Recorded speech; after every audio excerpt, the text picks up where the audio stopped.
Welcome. So good morning and welcome to the Department of War. Before we begin, I want to take a moment to recognize and honor Specialist Sarah Beckstrom, the Guardsman who was murdered in DC this past weekend. She is an American hero and we will never forget her service and sacrifice. While we mourn her loss, we will continue to pray for the full recovery of Staff Sergeant Andrew Wolf, the other service member critically injured in this heinous attack. This attack on our National Guardsman in D.C. follows months of Democrat elected officials demonizing the National Guard, portraying them as a threat to our republic, and attempting to sow discord in their ranks. To name a few examples, Governor Gavin Newsom claimed that President Trump was fabricating emergencies in order to justify the deployment of the National Guard in some major cities. Governor J.B. Pritzker claimed that the deployment of the National Guard amounted to an attack on the American people. Outside an ICE facility in California, Rep. Maxine Waters taunted the troops standing guard and demanded to know whether they intended to shoot her. And of course, the Seditious Six urged members of our military to defy their chain of command in an unprecedented, treasonous, and shameful conspiracy to sow distrust and chaos in our armed forces. This rhetoric insults our warfighters who put their lives on the line every day to keep Americans safe, and it creates an environment where criminals feel emboldened to commit violent acts against them. Right now, over 2,200 National Guardsmen from all across the country are serving as a part of Joint Task Force DC, with an additional 500 on the way. Each one of them will continue working to ensure the safety of all who live, work, and visit the district. We will not lose sight of our mission. This targeting will only embolden our resolve. Our warriors are strong, and we will not back down until our capital and our cities are secure. Defending our homeland and rescuing America's greatest cities from endemic violence is the highest and best use of our military.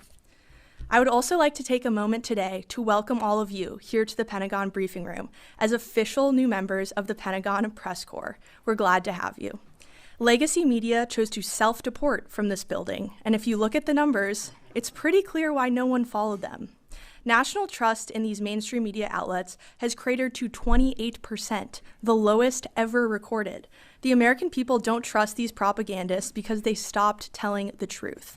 So we're not going to beg these old gatekeepers to come back, and we're not rebuilding a broken model just to appease them.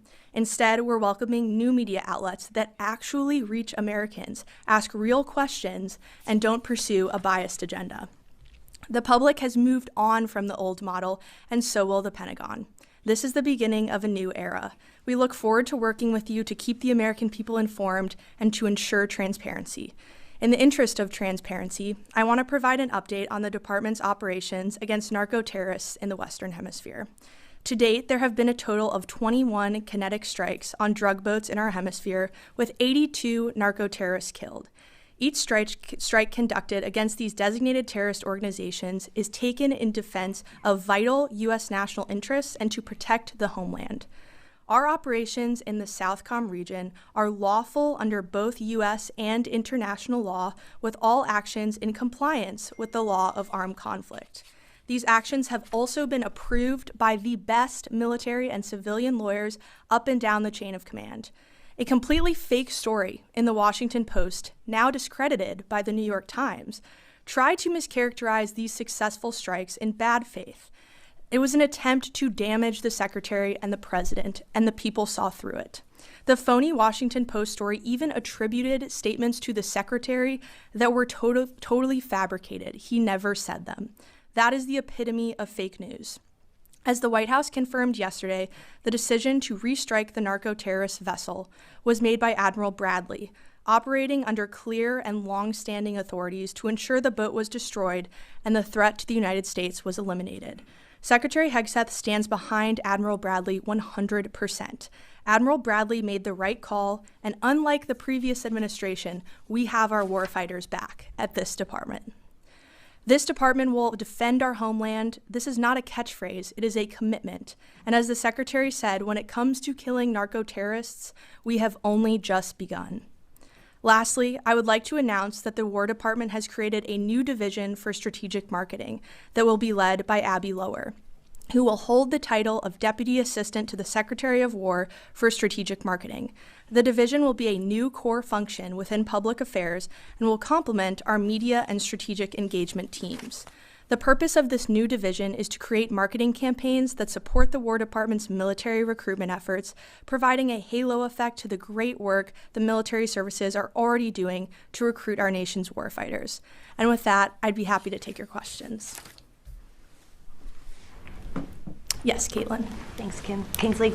Can you talk about the autonomy that's given to the commanders who are carrying out these operations, like Admiral Bradley, to make decisions? Like in this case, I'm assuming the first strike took out the boat and any actions that followed. Can you talk about the autonomy they're given? Absolutely. So the Secretary has been very clear in every statement that we've released about these strikes that they are presidentially directed. And the chain of command functions as it should. And we make sure that commanders on the ground their positions are taken into account, and they are able to tell us and make decisions if they see things that need to be flagged. But at the end of the day, the Secretary and the President are the ones directing these strikes. And any follow-on strikes like those which were directed by Admiral Bradley, the Secretary 100% agrees with. Yes, Matt. Kingsley, if Nicolas Maduro leaves Venezuela today, what role will the Department of War have in a post-Maduro Venezuela? And describe the process the administration will use to determine whether or not current members of the Venezuelan military or Venezuelan government have a role in a post-Maduro Venezuela. Thanks for the question. So the department has a contingency plan for everything. We are a planning organization. If anything were to happen around the world, we have a response planned and ready. So we stand at the president's beck and call, our commander-in-chief, to do what is needed if called upon. And that will be what this department continues to focus on and continues to prepare for in regards to our ongoing operations in the Southcom region. Again, our focus is taking out narco-terrorists and rooting out that threat that is poisoning the American people. Every single boat that we strike saves 25,000 American lives. That is a crucial mission to protecting the homeland, and we're proud to be a part of it. Just as a follow-up, quickly, so following the departure of Saddam Hussein, there was this desire to name every Ba'athist a terrorist. Does the administration take the view that any person who served in the Venezuelan military or Venezuelan government is definitionally a narco-terrorist? That would be a determination for the president to make, but I can tell you that every single person who we have hit thus far who is in a drug boat carrying narcotics to the United States is a narco-terrorist. Our intelligence has confirmed that, and we stand by it. Yes, Monica. Thanks, Kingsley. I have two questions, if I may. For your first question regarding Sarah Beckstrom, the 20-year-old West Virginia National Guardswoman who was shot and killed, was her family offered an Arlington burial, and or will there be plans to do so? I know that the White House is working that out, so they might be better to describe what the plans are for that. But this department will, of course, support in any way we can, and have been, in close contact with the family, and the Secretary will continue to do so. So we'll keep you all updated on that. Thank you. And my second question regarding Iran, there are reports that Iran's been planning on rebuilding its nuclear facilities. Iranian's president has said that it plans to rebuild its nuclear facilities with, quote, greater strength. Can you provide us on any sort of update on where that currently stands? I can tell you that Operation Midnight Hammer was an absolute resounding success. Iran's nuclear capabilities were totally obliterated, and experts estimated that, it would take 2 years for them to recover. So thanks to President Trump's bold and swift action, we were able to dismantle that threat to the American people.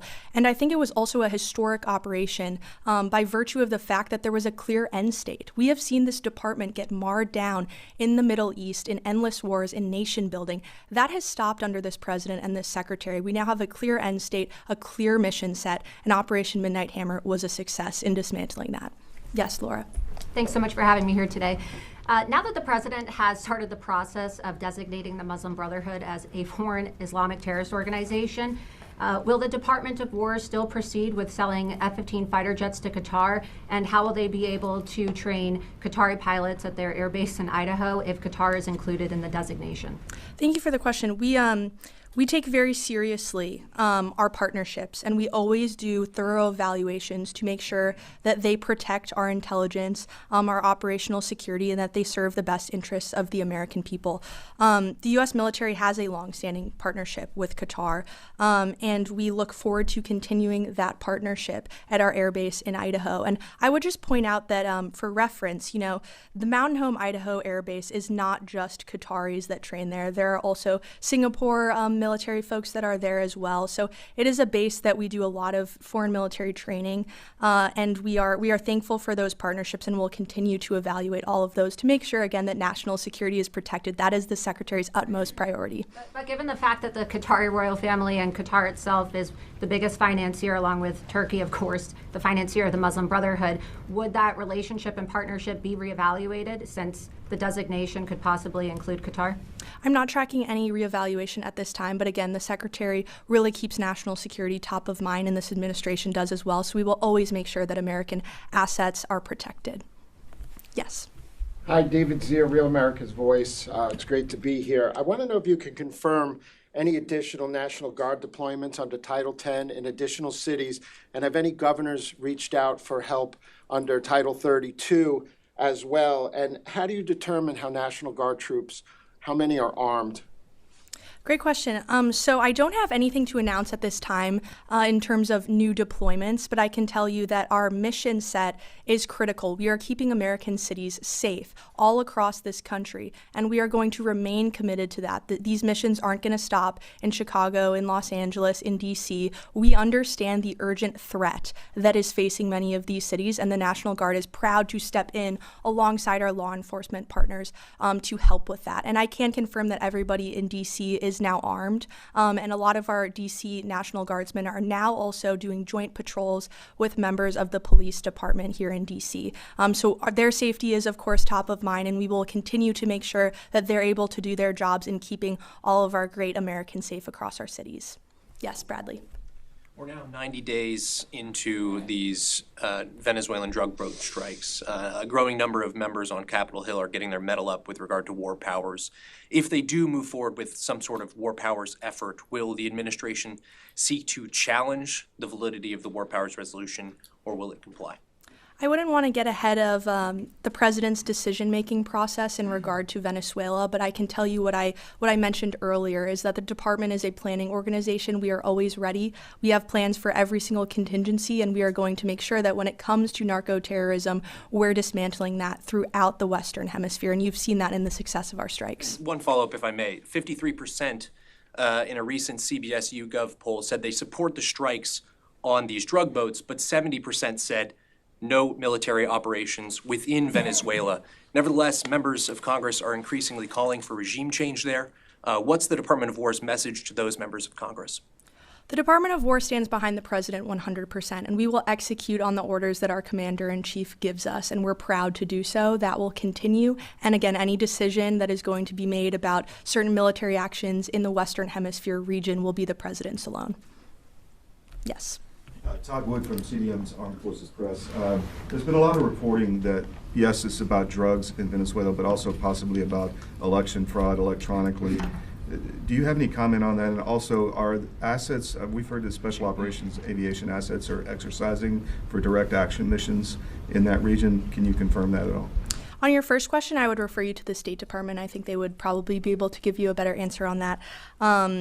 But in terms of your second question, I can tell you that we are conducting training missions and exercises. We've got the forward aircraft carrier now that is down there in the Southcom region. And as I said, the department's a planning organization. So a big part of that planning is doing trainings and make sure that we're ready at a moment's notice to protect our interests and to protect the American people from narco-terrorism.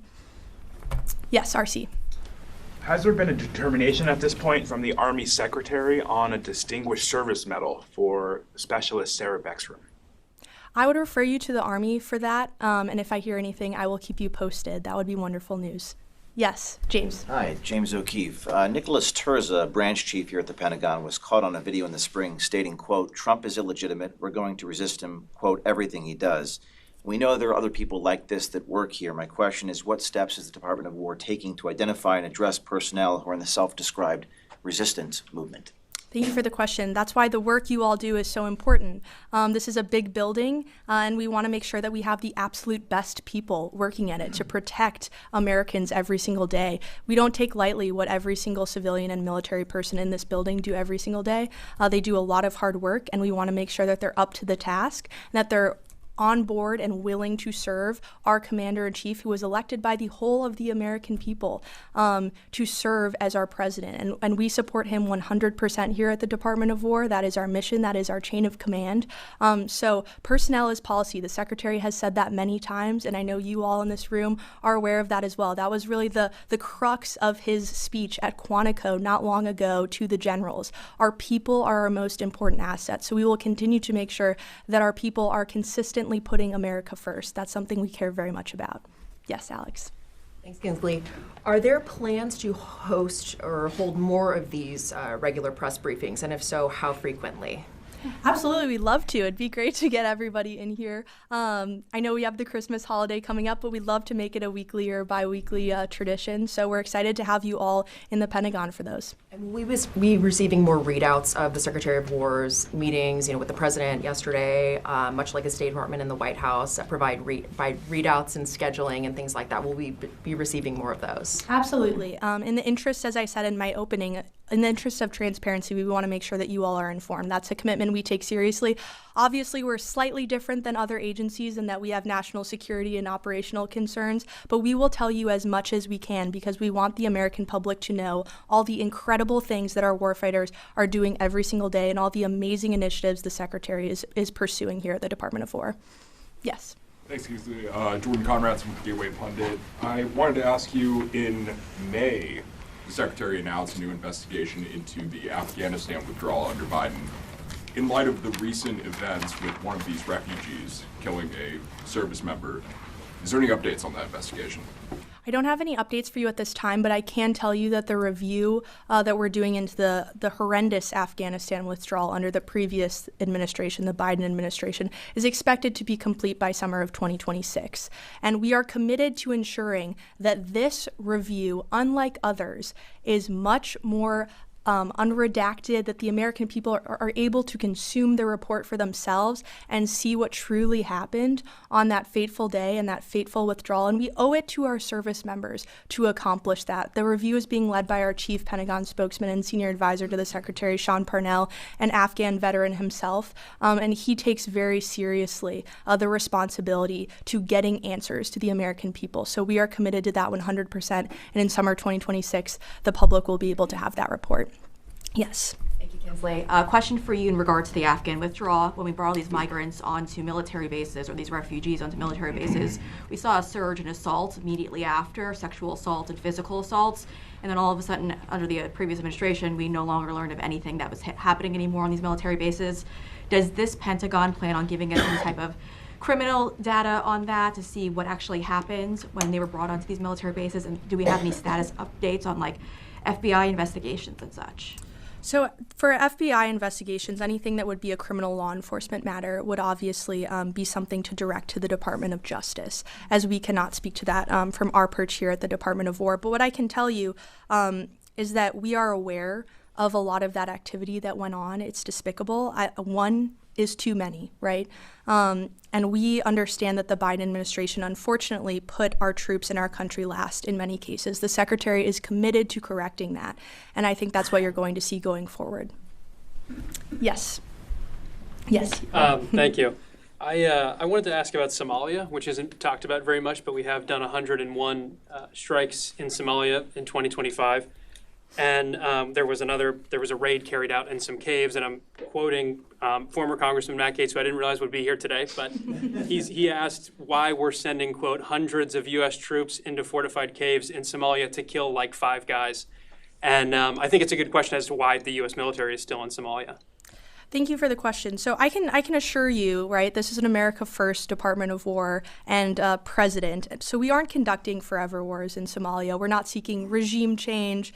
or, we're not nation building. But I will say that this department's narrowly scoped, intelligence-driven counterterrorism operations in places like Somalia, alongside our partners, allow us to protect the American homeland from terrorist threats and to protect our interests. So we will continue to make sure that the American people are kept safe. That's our utmost priority. But, we're not isolationists. We're also not neocons. We're realists. We understand that threats face the American people every single day. We take that incredibly seriously. But at the same time, we're always going to make sure that we're putting America first. And if I could follow up on Laura's question, actually, but from a different angle, she mentioned that are we reassessing our relationship with Qatar because of funding of the Muslim Brotherhood?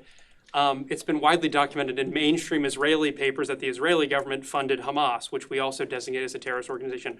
Are we therefore reassessing our relationship with Israel because of this? That would be a better question for the State Department, as they're the ones who have those foreign diplomatic channels. Yes, Ryan. Thank you. And thank you for doing this press briefing. I wanted to get back to the Southcom strikes real quick, just broadly speaking, not specifically about the September 2nd strike, but broadly speaking, are we doing any kinds of post-strike assessments to determine that the intelligence that informed those strikes was accurate? Are we recovering any drugs on board those vessels? You mentioned each vessel struck is equivalent of 25,000 overdose deaths. So are we mostly picking up fentanyl or cocaine or what have you? What's going on with these boats? Like, what's on these boats? Yeah, thank you for the question. So I can tell you in terms of your question about intelligence that our intelligence absolutely confirms who these people are. And I can't get into right from this podium how we know that. I don't want to communicate to the enemy the ways in which we're carrying out these strikes. But I can tell you that without a shadow of a doubt, every single one of our military and civilian lawyers knows that these individuals are narco-terrorists. We know what they're carrying, where they're coming from, and where they're going. And they are trying to bring drugs to our shores that kill and hurt American citizens. The president takes that very seriously, and when he designated these groups designated terrorist organizations, that opened up a lot for us here at the Department of War. We can engage in ways that we never could before. So that's all I can say at the moment on that topic, but I can 100% affirm that we know without a shadow of a doubt who these narco-terrorists are. Yes, Wade. So you were speaking earlier about the Washington Post report concerning the Secretary of War and Admiral Bradley. And my question is, does the Department of War plan on pursuing any sort of legal action against the Washington Post? And what consequences will there be for lying to the American people? Because, of course, the implication there was that Pete Hegseth and Admiral Bradley are war criminals. And that was the implication, and that's what a lot of people on social media were saying after the fact. So could you speak to that? Yeah, it is frankly disgusting that the Washington Post would publish something that is so insanely false. And we've seen this from the mainstream media before, right? Anonymous sources that are being quoted that probably have no idea what's going on. And the Washington Post actually went so far as to falsely attribute a quote to the Secretary of War, that he never said. That is preposterous that they would write that and pass that off as true journalism. Thankfully, the New York Times stepped in and corrected the record and let the American people know that what they were publishing was absolutely fake news. So the Washington Post, I think readership should think twice before reading that outlet again. It is disgraceful that they call themselves journalists, and we told them as such, right? We get press queries like we do from all of you. We told them this story was completely fake news on Thanksgiving evening with a 3-hour deadline, and they still published it anyway. It's disgraceful, but thankfully the American people see through it. Yes, Jack. Kingsley, does the Secretary's office or the Pentagon in general, the department, have a message for Senator Wicker, who as a Republican has now backed this inquiry into Secretary Hegseth, again, accusing him of war crimes? It seemed strange to see a Republican going after one of President Trump's own cabinet members. So I can confirm that the Secretary of War spoke with Senator Wicker, and they had a good conversation where he was able to explain to him a lot of the rationale behind these strikes. And we work closely with all of our partners on the Hill, whether Republican or Democrat, to keep them up to date on what this department is doing in regards to the strike. So we will continue to do that, and we'll continue to brief members of HASC and SASC, and we look forward to continuing those relationships. Quick follow-up, you mentioned working with partners on the Hill. Another senator on the Hill, the Democrat side, is Senator Mark Kelly. Now, we heard some reporting about a possible investigation into him regarding his status as a retired member of the United States Navy, still on pension, and therefore still under the jurisdiction of the Uniform Code of Military Justice. And as such, his membership, you mentioned the Seditious Six, would that be grounds for possibly bringing him back to active service for an investigation, for NJP, or even a full court-martial? So you're correct. The Department of War received serious allegations of misconduct against Senator Mark Kelly, and in accordance with the Uniform Code of Military Justice and other applicable recommendations and regulations, we're doing a thorough review of all of these allegations. And the Secretary of War has tasked the Secretary of the Navy, John Phelan, with doing a thorough review, looking into all of these allegations and providing him an update on December 10th. So we will have more information to come on that. But I would just add that this despicable video that Mark Kelly participated in with the Seditious Six was a politically motivated influence operation that was an attempt to undermine the chain of command, to sow distrust and division in our armed forces. That is absolutely ridiculous, and it puts our warfighters at risk. And again, he doubled down on the Sunday shows. I don't know if you all saw him on the Sunday shows, but he basically insinuated that service members who do not defy President Trump's orders could face potential prosecution in the future when Democrats are back in power. He even called our troops and likened them to those of the Russian military. This is totally disgraceful from an elected official, and the department takes it very seriously, and that is why we have launched this review. And just to be clear, so if Secretary Phelan were to recommend court-martial, that would be on the board? What was the question? Sorry. If Secretary Phelan were to recommend court-martial, that could be an option on the table? All options are on the table at this moment in time, and we look forward to getting the Secretary of the Navy's review. And the Secretary of War has been very clear in his statements as well that he takes this extremely seriously, and it is unacceptable. That's all the time I have today. Thank you all so much. I really appreciate you.